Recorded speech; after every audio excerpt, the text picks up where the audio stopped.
You don't plan for moments like these.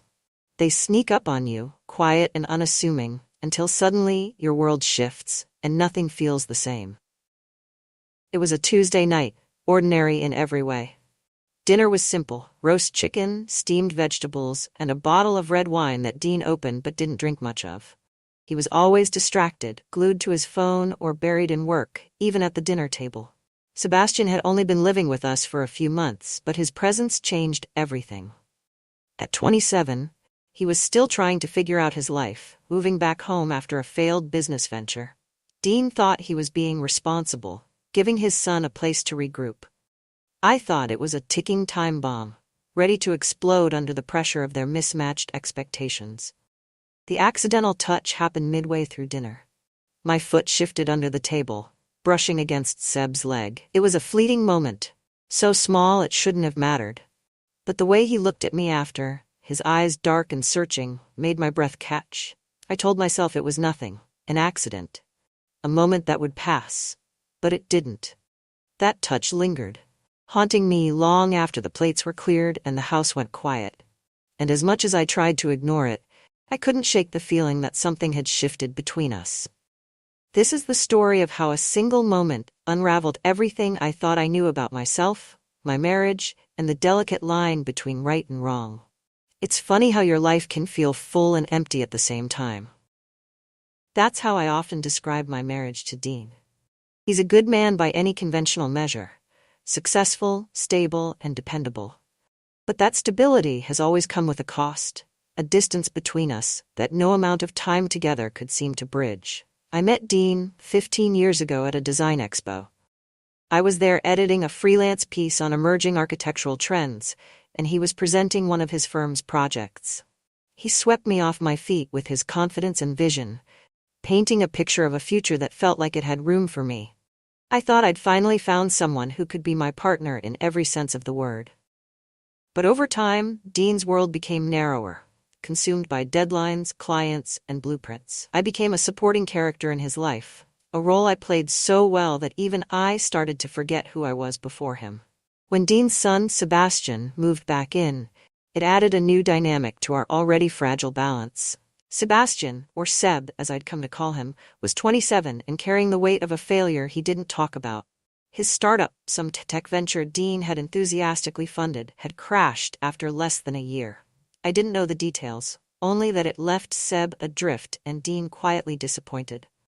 "Give him time," Dean said one evening as we sat in the living room. "He's figuring things out." "Time won't fix everything," I replied, my voice sharper than I intended. Dean shot me a look, his brow furrowing. "He's my son, Elise. He needs our support." I nodded, biting back the retort that hovered on the tip of my tongue. Seb wasn't an easy presence in the house. He spent most of his time holed up in his room, emerging only for meals or the occasional late-night beer. When we did interact, it was polite but guarded, as though we were both waiting for the other to make the first move. I tried to connect with him in small ways, leaving fresh towels on his bed, making his favorite meals. But he never seemed to notice. Or if he did, he didn't acknowledge it. Still, there were moments when I saw glimpses of the person he used to be. Like when he'd play piano in the evenings, his fingers moving effortlessly over the keys, filling the house with music that felt too big for its walls. In those moments, I felt a flicker of something I couldn't quite name. The night it happened, everything started out so ordinary. Dean had been working late, as usual, and I was left to prepare dinner on my own. I roasted chicken, steamed vegetables, and uncorked a bottle of red wine that I knew Dean would only sip once before setting aside. Seb came downstairs just as I was setting the table, his hair mussed as though he'd just rolled out of bed. "Smells good," he said, his voice low. "Thanks," I replied, offering a faint smile. Dean arrived shortly after, loosening his tie as he walked in the door. "Sorry I'm late," he said, brushing a kiss across my cheek. We sat down together, a rare occurrence these days, and began eating in silence, the only sounds the clinking of cutlery and the occasional rustle of Dean's phone as he checked his messages. It happened halfway through the meal. I shifted in my seat, stretching my legs beneath the table, and my foot brushed against something warm. I froze, realizing a moment too late that it was Seb's leg. "Sorry," I murmured, pulling my foot back. It's fine, Seb said quickly, his voice calm but his eyes darting to mine. The moment passed in an instant, but it left a charge in the air that I couldn't ignore.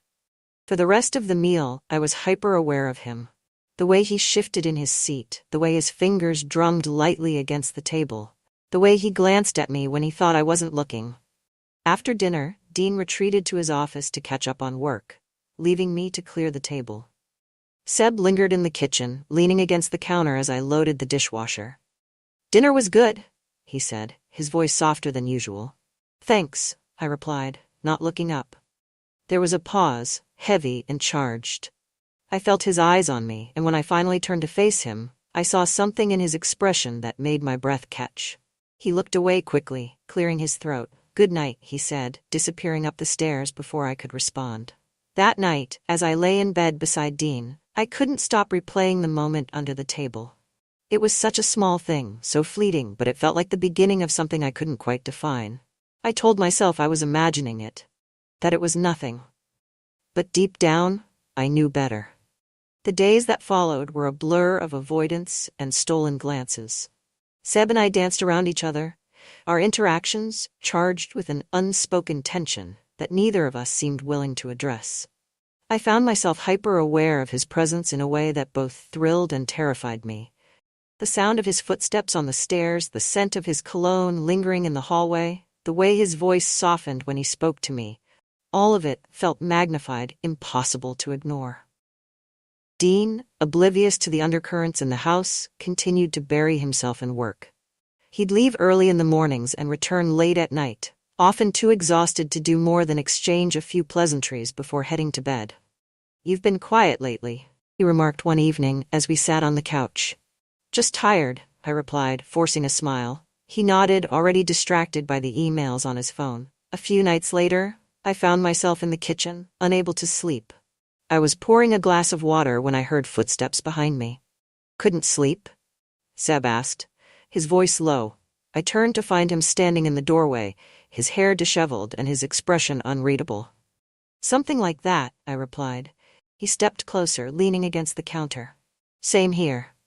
For a moment, neither of us spoke. The silence between us was thick, heavy with everything we weren't saying. "About the other night," Seb began, his voice trailing off. "It was nothing," I said quickly, my heart racing. "Was it?" he asked, his eyes locking onto mine. I opened my mouth to respond, but no words came. After that late-night encounter in the kitchen, the tension in the house became unbearable. Seb and I continued to avoid any direct acknowledgement of what had passed between us, but it lingered, simmering beneath every word, every glance, every breath. I tried to convince myself that it was all in my head, a fabrication of a restless mind and a lonely heart. But deep down, I knew better. It was a Saturday morning, unseasonably warm for spring. Dean had left early for a site visit, leaving Seb and me alone in the house. I stayed in my room longer than usual, hoping to avoid the awkwardness of sharing the same space. But hunger eventually won out, and I ventured downstairs to make breakfast. Seb was already there, sitting at the kitchen island with a mug of coffee and his laptop open in front of him. He looked up as I entered, his expression unreadable. "Morning," he said, his voice low. "Morning," I replied, keeping my tone light. I busied myself at the stove, determined to keep the interaction brief. But as the minutes ticked by, I felt his gaze on me, heavy and searching. "Do you want eggs?" I asked, my voice too bright. "Sure," he said, setting his mug down. The silence stretched as I scrambled the eggs, the only sound the soft sizzle of the pan. I could feel the tension thickening, pressing down on me like a weight. As we ate, I tried to make small talk, asking about his plans for the day. He answered in clipped sentences, his usual aloofness amplified by something I couldn't quite name. Finally, he set his fork down and looked at me, his expression serious. "Elise," he began, his voice soft but steady. "Can we talk about what's been happening?" I froze, my breath catching in my throat. "There's nothing to talk about," I said quickly, my words spilling out in a rush. His brow furrowed, frustration flickering across his face. "You keep saying that, but it's not true. We both know it's not." "Seb, I'm not trying to make this harder for you," he interrupted, his voice gentler now, "but I can't keep pretending like nothing's changed." I stared at him, my heart pounding. "It was an accident," I said, my voice trembling. That's all it was. He shook his head, his gaze unwavering. It wasn't just the touch, Elise. It's everything since then. The way we avoid each other, the way you look at me. I opened my mouth to argue, but no words came. Later that afternoon, I decided to get out of the house, hoping a change of scenery would help clear my mind. I went to the park, a quiet place I often visited when I needed to think. I didn't expect Seb to follow me.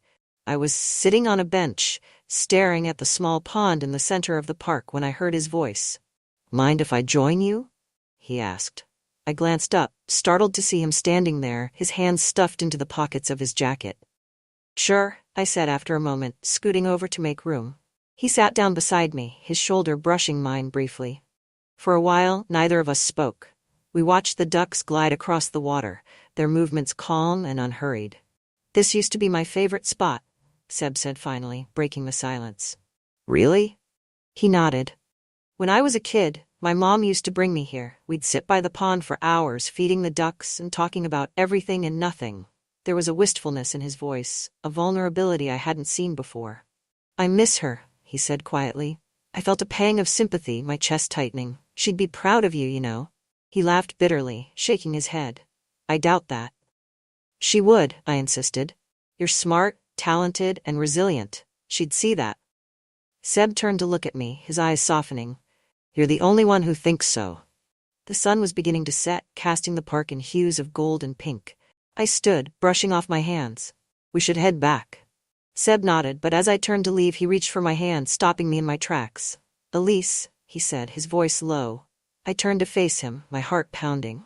"Thank you," he said, his gaze holding mine, "for being there, for seeing me." Before I could respond, he let go of my hand, his touch lingering even after he stepped away. That night, I couldn't sleep. I tossed and turned, my mind racing with thoughts of Seb and the moment in the park. Around midnight, I went downstairs to get some water, hoping the cool air would help clear my head. I wasn't expecting to find Seb there, sitting on the couch with a glass of whiskey in his hand.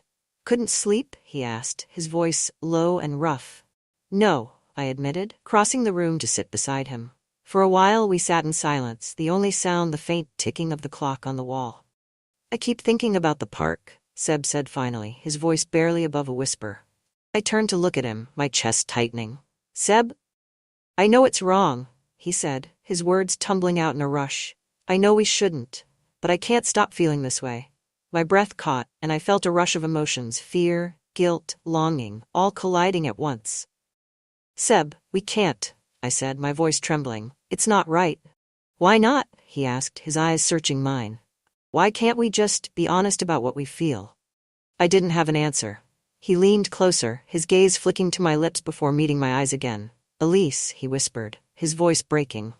And then, before I could stop him or myself, I closed the distance between us. The kiss was brief, tentative, but it felt like the culmination of every unspoken word, every stolen glance, every moment that had led us here. When it ended, we both pulled back, breathless and stunned. "I'm sorry," I said quickly, standing and moving away from him. "Don't be," he said softly, his eyes following me. But I was. I was sorry for everything. The kiss, the feelings I couldn't seem to control, and the line we'd just crossed. In the days following that kiss, the house felt like a trap, every corner brimming with the weight of what we'd done. I tried to maintain a facade of normalcy, but it was like walking a tightrope over a chasm, each step more precarious than the last. Seb and I didn't talk about it, not directly. But the air between us was thick with unspoken words, and the tension only grew with every passing day.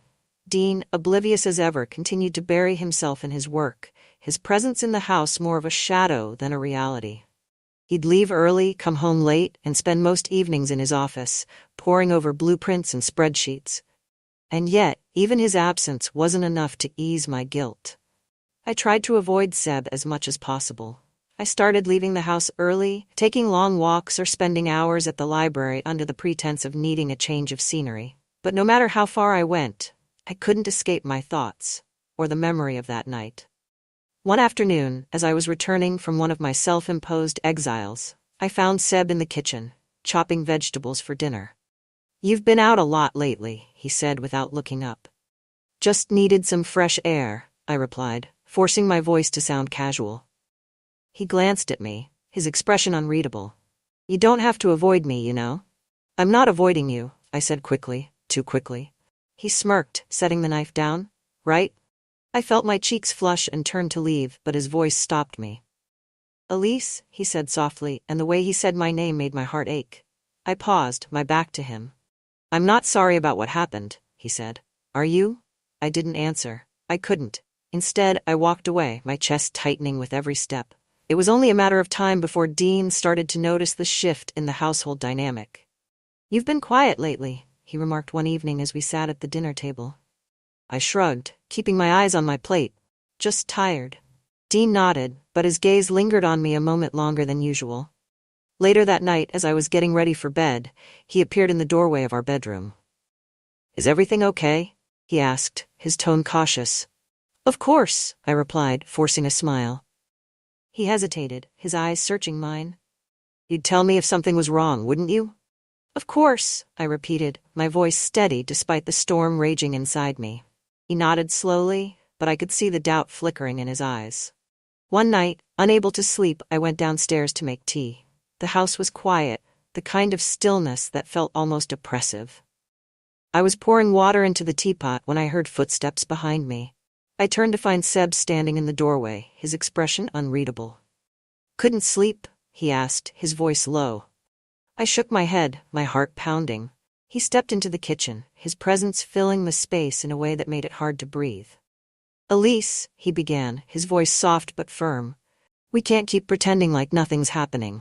I set the teapot down, my hands trembling. Seb, please. No, he said, stepping closer. I need to say this. He paused, his eyes searching mine. I care about you, more than I should, and I know this is complicated, but I can't ignore what I feel. His words hit me like a tidal wave, and for a moment, I couldn't speak. Seb, this isn't right, I said finally, my voice trembling. Maybe not, he replied, but it's real. The next day I met my friend Margaret for coffee. She was one of the few people who'd stuck by me through the ups and downs of my marriage, her sharp wit and no-nonsense attitude a source of both comfort and frustration. You seem distracted, she said, eyeing me over the rim of her cup. Just a lot on my mind, I replied, stirring my tea. She raised an eyebrow. Anything you want to talk about? No, I said quickly, too quickly. Her eyes narrowed, her gaze piercing. You know, you're a terrible liar. I laughed nervously, shaking my head. It's nothing, really. Margaret leaned back in her chair, her expression skeptical. Whatever it is, just be careful. Secrets have a way of coming out when you least expect them. Her words stayed with me long after we parted ways. Dean decided to host a small family gathering the following weekend, a barbecue in the backyard, just the three of us and a few of his colleagues. I spent the day preparing food, my nerves on edge as I tried to juggle the logistics of hosting with the constant undercurrent of tension between Seb and me. As the guests arrived, I plastered on a smile, falling into the familiar rhythm of playing hostess. But no matter how hard I tried to focus on the conversation, I couldn't shake the feeling that something was about to go wrong. It happened toward the end of the evening. Most of the guests had left, and Dean was in the kitchen cleaning up. Seb and I were outside, gathering the last of the plates from the patio table. As I reached for a plate, my hand brushed against his and the contact sent a jolt through me. Elise, he said softly, his voice barely above a whisper. I froze, my heart pounding. Before I could respond, Dean stepped outside, his eyes narrowing as he took in the scene. What's going on here? He asked, his tone sharp. Nothing, I said quickly, stepping back. Dean's gaze flicked between us, suspicion darkening his expression. You've been acting strange lately, he said, his voice tight. Both of you. Dean, you're imagining things, I said, trying to keep my voice steady. Am I? He shot back, his eyes narrowing. The silence that followed was deafening. That night, I lay awake, the weight of Dean's suspicion pressing down on me like a physical force. I knew it was only a matter of time before the truth came to light. Seb, too, seemed on edge, his usual confidence replaced with a quiet tension that I hadn't seen before. We were on a collision course, and there was no way to stop it. Secrets have a way of growing heavier with time, like stones in your pocket as you wade into deep water. Every step feels harder. every breath tighter. I thought I could carry the weight of mine forever, but as the days passed, I began to realize that the truth has a way of surfacing, no matter how deeply you try to bury it. The kiss with Seb was like a splinter I couldn't pull out. It festered in every quiet moment, invading my thoughts when I least expected it. I replayed it endlessly, the feel of his lips, the way his hand had lingered on mine, the way he'd whispered my name like it meant something. But what haunted me most was the look in his eyes afterward. Hope, longing, and something else I couldn't quite name. I told myself it had to end. That night, I had vowed to myself that it wouldn't happen again. But the more I tried to distance myself, the closer we seemed to drift. A few days after the barbecue, I found myself in the kitchen early one morning, staring blankly at the coffee pot as it sputtered and hissed. Dean had already left for work, his absence a relief. Seb walked in a few minutes later, his hair still mussed from sleep. He was wearing a plain gray t-shirt and sweatpants, his usual casual attire, but something about the way he carried himself made it impossible to look away. "Morning," he said, his voice thick with sleep. "Morning," I replied, keeping my eyes on the coffee pot. For a moment we stood in silence, the tension between us palpable. "Elise," he said finally, his voice soft. I turned to face him, my chest tightening at the way he was looking at me. "I can't keep doing this," he said, his tone quiet but firm. "Pretending like nothing's wrong." "There's nothing wrong," I said quickly, though my voice lacked conviction. He stepped closer, his gaze never leaving mine. "You don't believe that any more than I do." I opened my mouth to respond, but the words caught in my throat. Later that afternoon, I went for a walk to clear my head. The park had become my refuge, a place where I could pretend, if only for a little while, that my life wasn't unraveling. I sat on a bench near the pond, watching the ducks glide across the water. The spring air was warm, the scent of blooming flowers heavy in the breeze. I was so lost in thought that I didn't hear Seb approach until he spoke. "Mind if I join you?" I looked up, startled to see him standing there. "Sure," I said after a moment, scooting over to make room. He sat down beside me, his shoulder brushing mine. For a while, neither of us spoke, the silence between us filled with unspoken words. "I've been thinking," he said finally, his voice low. "About what?" I asked, though I already knew. "About us," he said, his gaze fixed on the pond. "About what happened." I felt my chest tighten, the weight of his words pressing down on me. "It can't happen again," I said, my voice trembling. "Why not?" he asked, turning to face me. "Because it's wrong," I said, though the words felt hollow. Seb shook his head, his expression a mix of frustration and sadness. "Do you really believe that?" "Yes," I said, though my voice wavered. He reached for my hand, his touch sending a jolt through me. "Elise, I care about you, more than I should, and I think you feel the same." I pulled my hand away, tears stinging my eyes. "Seb, please, don't do this." That evening, Dean came home earlier than usual, his presence a reminder of the life I was supposed to be living. He kissed my cheek as he walked into the kitchen, his touch brief and perfunctory. "What's for dinner?" he asked, his tone distracted. "Roast chicken," I replied, forcing a smile. He nodded, already scrolling through his phone. As we ate, I found myself watching him, searching for some sign of the man I had married all those years ago. But he was a stranger to me now, his attention always elsewhere. For the first time, I wondered if he even noticed the growing distance between us, or if he cared. 2 nights later, everything came to a head. It started with a simple question. Dean had been working late again, and I was cleaning up after dinner when he walked in, his expression tense. "We need to talk," he said, his tone clipped. "About what?" I asked, though my stomach churned with unease. "About you and Seb," he said, his eyes narrowing. I froze, my heart pounding. "What about us?" "Don't play dumb, Elise," he snapped. "I've seen the way he looks at you, and the way you've been acting lately. Something's going on." "You're being ridiculous," I said quickly, though my voice shook. "Am I?" he shot back, stepping closer. "Because it doesn't feel that way." The argument escalated quickly, his accusations growing sharper with every word. "Do you even love me anymore?" he demanded, his voice breaking. I stared at him, my chest tightening. "Dean, don't," he said, cutting me off. "Don't lie to me." For a moment, the room was silent, the weight of his words hanging heavy in the air.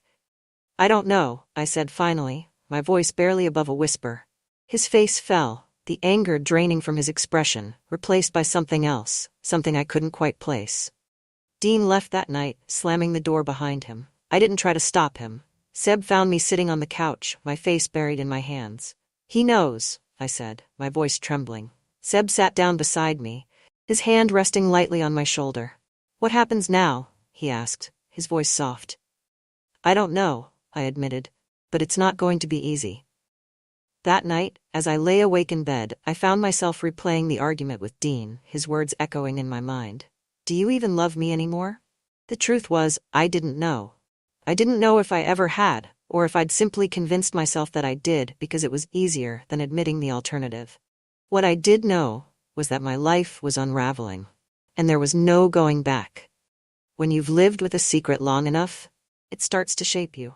It curls around your decisions, whispers in your silences, and stands between you and the people who think they know you. That night, after Dean left, I felt the full weight of the choices I'd made. Seb's presence beside me on the couch should have been a comfort, but instead, it was a reminder of the thin line we'd crossed. A line I wasn't sure we could ever come back from. The next morning, I woke to an empty house. Dean hadn't returned, and Seb was nowhere to be seen. The silence was oppressive, wrapping around me like a heavy blanket. I moved through the motions of my morning routine, showering, making coffee, tidying the kitchen, but everything felt off, like I was living someone else's life. I kept checking my phone, half expecting a message from Dean, but the screen stayed dark. Part of me wanted to call him to try to explain, but I didn't know where to start. What could I say that wouldn't make things worse? It wasn't until late afternoon that Seb came home. I heard the front door open and his footsteps in the hall, but I didn't move from my spot on the couch. "Elise," he said softly, stepping into the room. I turned to face him, my chest tightening at the look in his eyes. "I think I should leave," he said, his voice steady but tinged with sadness. "What?" I asked, my voice barely above a whisper. "This isn't fair to you, or to Dean," he said, running a hand through his hair. "I thought staying here would help me figure things out, but it's just made everything more complicated." "You don't have to leave," I said quickly, my heart pounding. "Yes, I do," he replied, his gaze unwavering. "It's the only way any of us can move forward." I felt tears prick the corners of my eyes, but I blinked them away. "Where will you go?" "I don't know," he admitted, "but I'll figure it out." Dean came home that evening, his expression hard and unreadable. He barely looked at me as he set his bag down and walked into the kitchen. "Did you eat?" I asked hesitantly, following him. "I'm fine," he replied curtly, pouring himself a glass of water. The silence between us was suffocating. I wanted to say something, anything, to bridge the growing chasm, but I didn't know where to start. Finally, he set his glass down and turned to face me. "Do you love him?" he asked. His voice quiet but filled with pain. The question caught me off guard, and for a moment I couldn't breathe. "Dean, I began, but the words caught in my throat. He nodded, his expression tightening. "That's what I thought." The next day, Seb packed his things. I watched from the doorway as he stuffed clothes into a duffel bag, my chest aching with every movement. When he was finished, he turned to face me, his expression soft but resolute. "I'll miss you," he said simply. I nodded, unable to speak. He stepped closer, his hand brushing mine briefly before he pulled away. "Take care of yourself," he said, his voice barely above a whisper. And then he was gone. With Seb gone, the house felt emptier than ever. Dean and I moved through our days like strangers, exchanging only the bare minimum of words. The tension between us was unbearable, but neither of us seemed willing or able to address it. One evening, as we sat in the living room in silence, Dean finally spoke. "I can't do this anymore," he said, his voice quiet but firm. I looked at him, my chest tightening. "What do you mean?" he sighed, running a hand through his hair. "This marriage, whatever we've been pretending it is, it's over, Elise." The words hit me like a blow, but deep down, I knew he was right. The divorce was finalized 3 months later. It was amicable, as far as divorces go, but the process was still painful. Signing those papers felt like closing the door on a part of my life I wasn't ready to let go of, even if it had been falling apart for years. Afterward, I moved into a small apartment downtown. It wasn't much, but it was mine, and for the first time in years, I felt a sense of freedom. One day, a few weeks after the divorce was finalized, I received a letter in the mail. The handwriting on the envelope was unmistakable, and my heart skipped a beat as I opened it. Dear Elise, I hope this finds you well. I've been thinking about you a lot lately, wondering how you're doing. Leaving was the hardest thing I've ever had to do, but I know it was the right decision. I wanted to thank you. For everything. For seeing me when no one else did, for believing in me when I couldn't believe in myself. You gave me something I didn't think I'd ever find, a sense of purpose.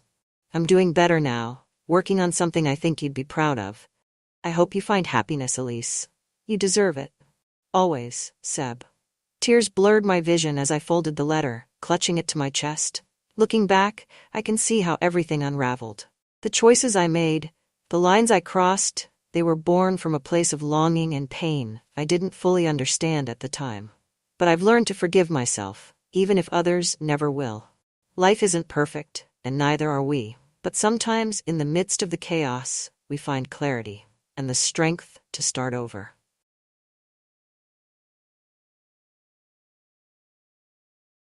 I shouldn't have let him touch me that way. But it was late, and I was tired, exhausted, really. The kind of exhaustion that settles in your bones after years of doing too much for everyone else and getting nothing in return. My husband was gone again, off to another week-long trip to God knows where, leaving me alone in the house we'd built together. I was used to it by now. His absence, his indifference. But that night, something shifted. Nathan offered to help. You've been tense all day, he said, leaning casually against the doorframe of my home office. His voice low but warm. His shirt clung slightly to his chest, damp from the rainstorm outside, and his hair was tousled just enough to make him look younger than he already was. My stepson. My husband's son from his first marriage. I laughed it off at first, trying to pretend I didn't notice the way his eyes lingered on me when he thought I wasn't looking. But he didn't back down. Come on, Stephanie. You're always working so hard. Let me help. It felt harmless at the time. I told myself it was innocent. Just a massage. I was still sitting in my desk chair when he stepped behind me, his hands hovering for a moment before they made contact with my shoulders.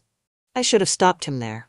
His fingers were firm, deliberate, pressing into the knots of tension that had been building for weeks.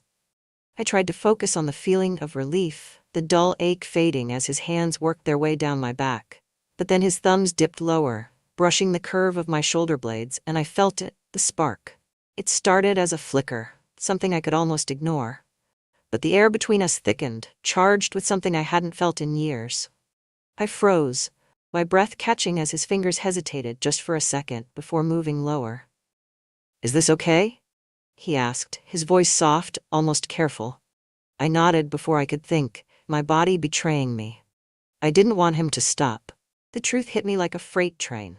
I hadn't been touched like this in longer than I cared to admit, not by my husband, not by anyone. And now, here I was, letting my stepson of all people break down walls I'd kept up for decades. It wasn't supposed to go this far. But the way his hands lingered, the warmth of his breath against my neck when he leaned in just a little closer, it was like he knew. Knew how starved I was, how desperate I'd become for something I couldn't name. And that's when it happened. The moment I couldn't take back, no matter how much I wanted to. To understand how I ended up in that moment, I need to tell you a little about myself. My name is Stephanie, and I'm 54 years old. I've worked in marketing for over 25 years, the last 10 of which I've spent as a senior marketing director at a gaming company called Iron Spire Interactive. If you've played any of the big cinematic RPGs of the past decade, you've probably seen our name in the credits. Professionally, I've been successful. More successful than I ever imagined when I started my career as a young single mother scraping by on freelancing gigs. That's part of why I married Paul. When we met, I was in my early 40s, and he seemed like everything I'd been missing. Stable, dependable, charming in an understated way. He was a widower with a teenage son, Nathan, and at the time, the idea of joining his family felt like the missing piece to a life I'd worked so hard to build. But that was years ago. Now, Paul and I coexist more like business partners than lovers. We share a bed, but only in the most literal sense. His life revolves around his consulting firm, and mine around the deadlines and strategy meetings that keep Ironspire running. We're two people who've grown comfortable in each other's company but stopped really seeing each other somewhere along the way. Nathan was only 16 when Paul and I got married. Back then, he was awkward and shy, more interested in video games than people. I tried to bond with him, to be the kind of stepmom who wasn't pushy but cared enough to make him feel like he mattered. But he kept his distance. Always polite, but never close. After he went to college, I figured that was that. He'd carve out his own life, and I'd barely see him aside from holiday dinners and family milestones. Then a few months ago, he came back. He'd graduated from college with a degree in game design and was looking for a job. Ironspire needed fresh talent for a new project, so I pulled some strings and got him in as a junior developer. It was easier than I thought it would be. I didn't even have to tell anyone he was my stepson. He'd been using his mother's last name, Holloway, since high school, and no one at the office had any idea we were related. At first, I kept my distance. It felt safer that way, like a clean boundary would prevent any accusations of favoritism. But Nathan didn't make it easy. He started showing up at my office, asking questions about marketing strategies and how to pitch a game concept. I told myself it was just him trying to impress me, prove he belonged at the company. But then there were the other moments. The way he'd linger after meetings, waiting until everyone else had left to ask me things he could have easily emailed about. The way his eyes followed me in the break room when he thought I wasn't looking. And the way he smiled, cocky, knowing, like he'd figured out a secret no one else had. I brushed it off. I told myself I was imagining things, that it was harmless, until the night he stayed late. We'd both been working on a last-minute campaign pitch for a new game launch. Paul was out of town as usual, and Nathan had offered to stay and help. It was late when we finally finished, and I could feel the tension in my shoulders like a vice. That's when he made the offer. "You look like you could use a massage," he said, his tone light, teasing, like he was joking. I should have laughed it off. I should have told him no. But instead, I made some self-deprecating comment about being too old for massages to make a difference. That's when he stepped closer, the confidence in his smile softening into something I hadn't seen before. "You're not old, Stephanie," he said, his voice dropping just enough to make the words feel heavy. The way he said my name sent a shiver down my spine. I told myself I was overthinking it, that it was just a compliment, nothing more. But when his hands touched my shoulders, every rational thought I'd been clinging to evaporated. I didn't see Nathan for a few days after that night. I avoided him at work, throwing myself into meetings and deadlines to keep from replaying what had happened in my head. But it didn't work. Every time I closed my eyes, I felt his hands on me, heard the low timbre of his voice. It was like he'd planted something in me, a seed of desire I couldn't uproot. When I finally saw him again, it was at a team-building event Ironspire was hosting, a casual mixer at a local brewery to celebrate the end of a successful quarter. Paul was supposed to come, but he'd canceled last minute, citing some urgent client meeting. Nathan spotted me across the room and made his way over, holding 2 glasses of wine. He handed me one without asking, his smile easy, unbothered by the tension I'd been carrying for days. "You've been avoiding me," he said, his tone light but pointed. "I've been busy," I replied, avoiding his eyes as I sipped my drink. "You don't have to be," he said, stepping closer.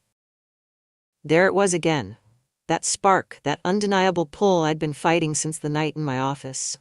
But this time, I didn't fight it. Maybe it was the wine. Maybe it was the way he looked at me, like I was the only person in the room who mattered. Or maybe it was the simple fact that I was tired of pretending I didn't want what I knew I shouldn't have. When he suggested we leave early, I didn't argue. I wish I could say that was the last time, that I came to my senses and put an end to it before things spiraled further. But that would be a lie. It started with stolen moments, quick, desperate encounters in my office after everyone else had gone home, or in the backseat of my car in a deserted parking lot. Each time I told myself it would be the last, that I couldn't keep risking everything I'd worked so hard to build. But Nathan made it impossible to stop. He had a way of looking at me, of touching me, that made me feel alive in a way I hadn't in years. And no matter how much guilt I carried, I couldn't bring myself to give it up. After that night at the brewery, it was like a floodgate had opened, and neither of us could close it. The first few days I tried to act normal, as if nothing had happened, but normal didn't feel possible anymore. Nathan didn't let it be.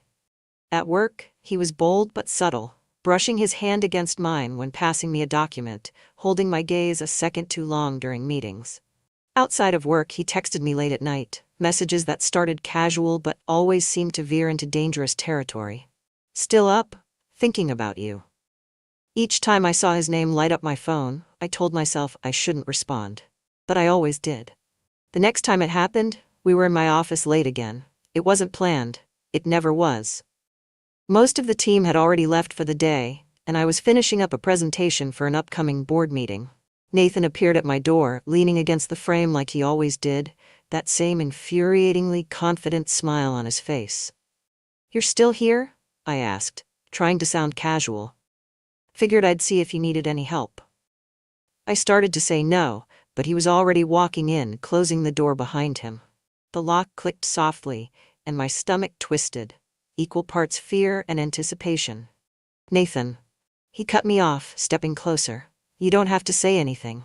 His voice was low, calm, but there was an intensity in his eyes that made my breath catch. "I know you've been thinking about it. About me." I wanted to deny it, to push him away and pretend I didn't feel the same pull he did. But when he reached for me, his hand brushing my cheek before tangling in my hair, I didn't stop him. I couldn't. The kiss was electric, like every ounce of tension between us had been building to this moment.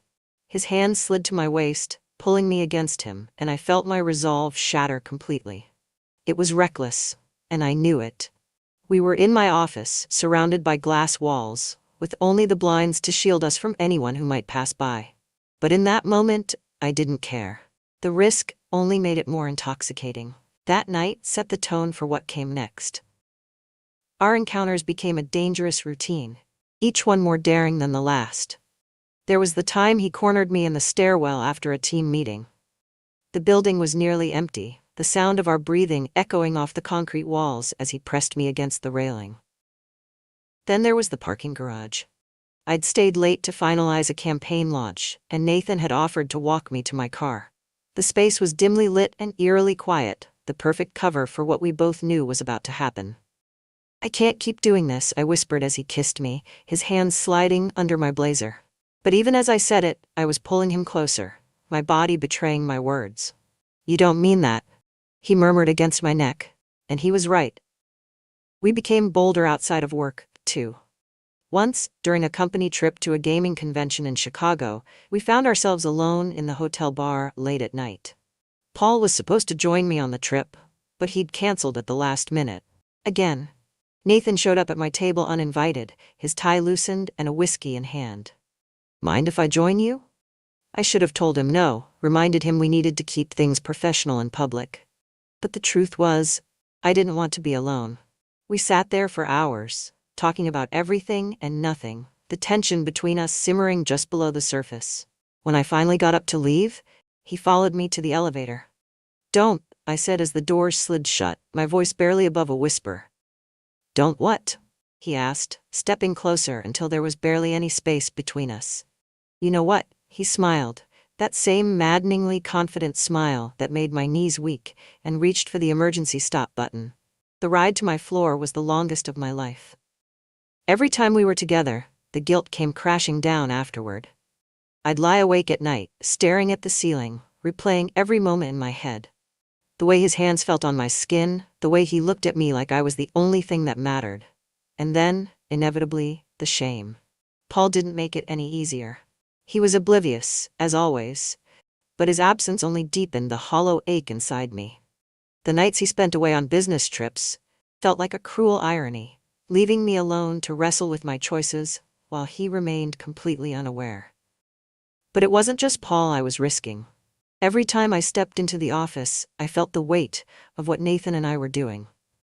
The fear of someone finding out, of whispers spreading through the company and ruining everything I'd worked so hard to build. And yet, I couldn't stop.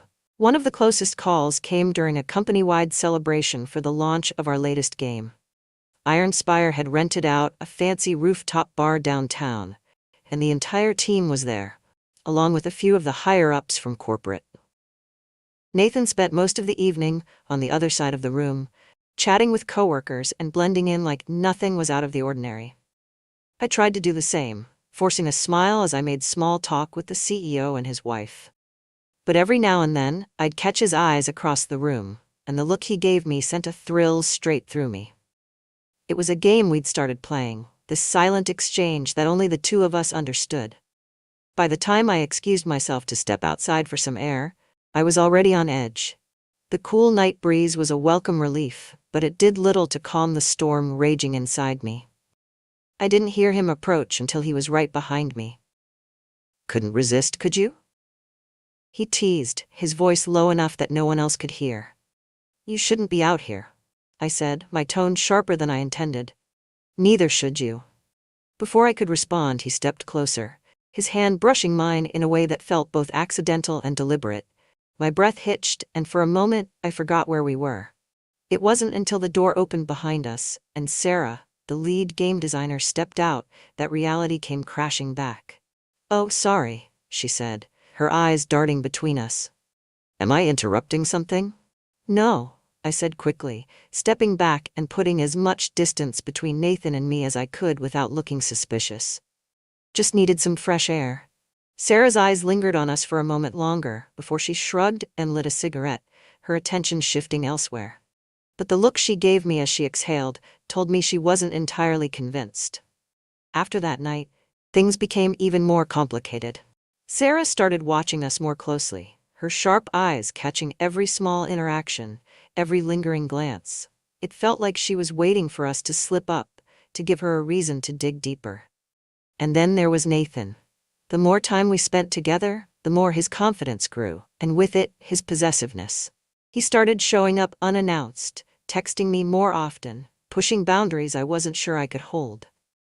"You're all I think about," he told me one night, his voice heavy with something I couldn't quite name. "I don't care about the consequences, I just want you." His words thrilled me and terrified me in equal measure. Because the truth was, I wasn't sure I could stop either. The affair was already walking a razor's edge, but I had convinced myself that as long as we were careful, everything would be fine. I was wrong. The cracks started showing after that night, on the rooftop. Sarah, the lead game designer, was too observant for her own good. At first I thought her questions were innocent, just office gossip. She'd stop by my desk, leaning casually against the edge with that sly smile she always wore. "You've been spending a lot of time mentoring Nathan," she said one morning, her tone light but her eyes sharp. I didn't flinch, keeping my expression neutral as I glanced up from my laptop. "He's new to the company. I like to make sure our junior staff feel supported." "Right." She drew the word out, as if tasting it. "It's good to see you so invested. I guess he's lucky to have someone like you looking out for him."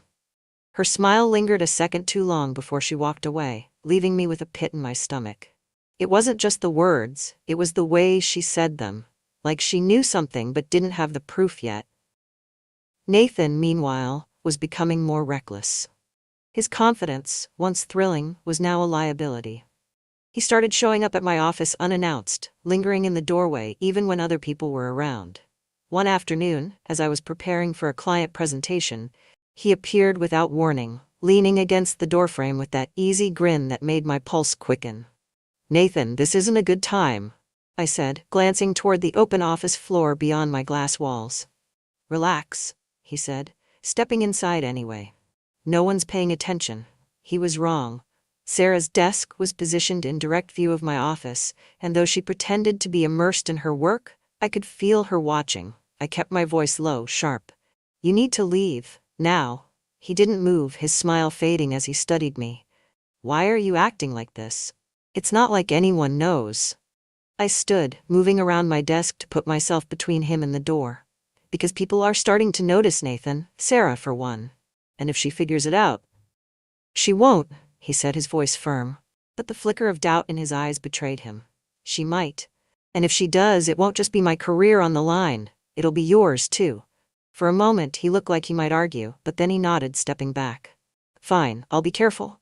Careful wasn't exactly Nathan's strong suit. A week later, We had a company retreat at a nearby resort, a 2-day getaway meant to foster collaboration and creativity. Paul, predictably, wasn't interested in attending. "Too much work," he said when I brought it up. "Besides, it's your thing, not mine." I didn't argue. His absence had become the norm, and I was too preoccupied with keeping things under control to care. The retreat was both a blessing and a curse. On one hand, it meant I had to keep my distance in front of everyone. On the other hand, it also meant we were both staying overnight in the same hotel. The first day passed without incident.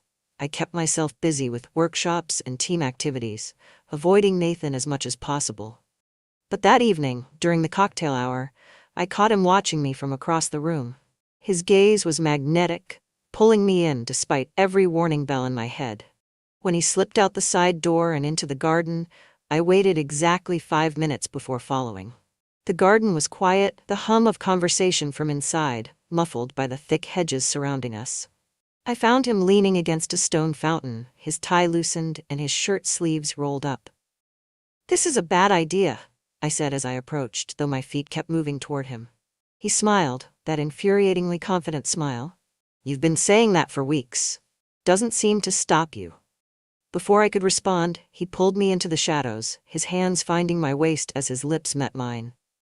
The thrill of being out in the open, just steps away from discovery, made my head spin.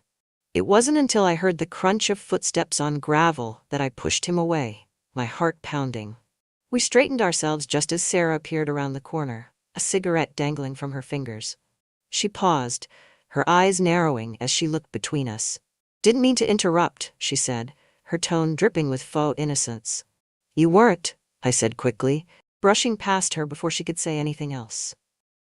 That night, I lay awake in my hotel room, staring at the ceiling and replaying the moment over and over.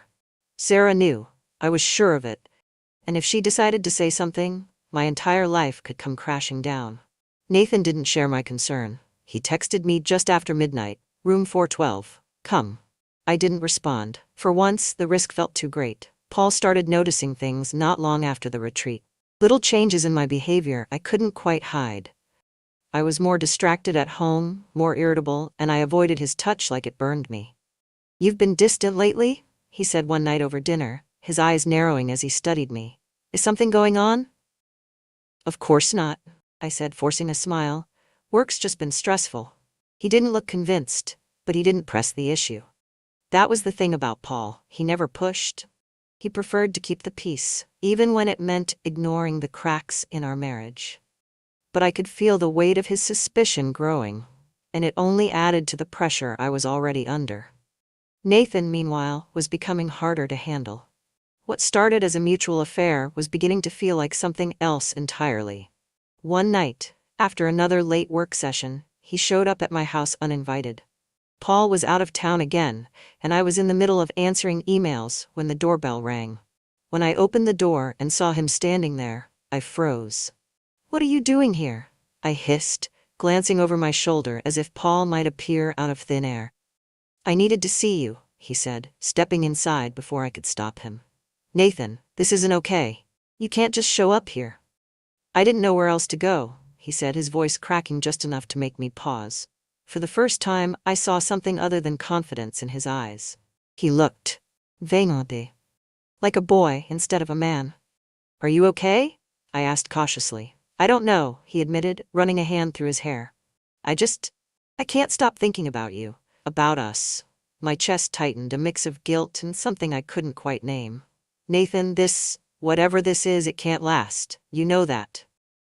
"But I don't want it to stop," he said, his voice rising. "I don't care about the risks, Stephanie. I don't care about anything else. I just want you." His words hit me like a punch to the gut, because the truth was, part of me didn't want it to stop either. The cracks were turning into fractures, and I knew it was only a matter of time before everything fell apart. Between Sarah's suspicions, Paul's growing unease, and Nathan's escalating emotions, the walls I'd built around my life were crumbling faster than I could repair them. And yet, I couldn't bring myself to walk away. The tipping point came on a Friday afternoon, one of those deceptively ordinary days where everything seems fine. Until it isn't. Nathan and I hadn't spoken much since the night he showed up at my house. I thought putting some distance between us might cool things down, give me a chance to think clearly. But instead, the space only seemed to stoke the tension, pulling him closer, even as I tried to push him away. Sarah, as always, was watching. I could feel her eyes on me during meetings, her presence like a shadow I couldn't shake. She was too smart to confront me outright, but the subtle ways she planted seeds of doubt, offhand comments, lingering looks, were enough to rattle me. "Stephanie," she said that morning, her voice casual as we passed each other in the hallway. "You've got a meeting with the board this afternoon, right?" I nodded, forcing a polite smile. "Good luck," she said, her smile sharp, almost predatory. "I'm sure it'll go great." The way she said it sent a chill down my spine, but I didn't have time to dwell on it. The meeting was at 2, and I just finished preparing when Nathan appeared in my office. His timing, as usual, was terrible. "Nathan, I'm busy," I said without looking up, my tone sharper than I intended. "We need to talk," he said, closing the door behind him. I glanced up, my chest tightening at the look in his eyes, equal parts desperation and determination. "Not now." "Yes, now."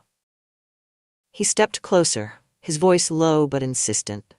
"I'm tired of this, Stephanie. Tired of sneaking around. Tired of pretending like this doesn't mean anything to you." "It's not that simple," I said, standing to face him. "Why not?" he demanded.